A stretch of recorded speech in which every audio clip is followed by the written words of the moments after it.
Why did Gandalf never use the Palantír? Let's begin with some background. The Palantír were gifts from the elves to the Númenóreans, powerful seeing stones entrusted to the line of Elros. In Tolkien's Legendarium, the use of such artifacts is often tied to the concept of rightfulness. The Silmarils, for instance, were hallowed and could only be handled by those of pure heart and noble intent. Likewise, the Palantír were not mere tools. Only those of strong Númenórean lineage could wield their full power and resist their dangers. If you like my videos, please subscribe, that would be really appreciated. Denethor, whose bloodline was nearly as pure as Aragorn's, was able to use the Palantír without falling entirely under Sauron's dominion. Unlike Saruman, he was never wholly enthralled. He remained master of the stone even as despair consumed him. Sauron deceived him subtly, feeding his growing hopelessness rather than directly controlling him. Saruman, though greater in innate power than Denethor or even Gandalf, lacked the right to wield the Palantír fully.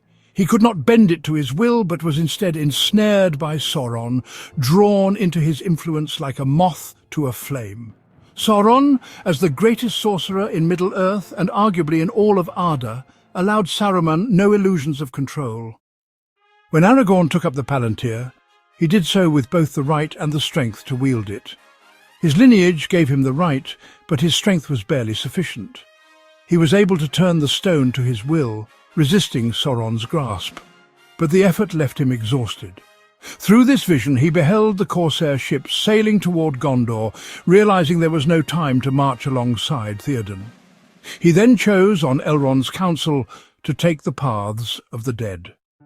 Gandalf, however, understood the true nature of such power. He was not chosen as an Istar for his intellect or knowledge. Saruman surpassed him in those, but for his wisdom.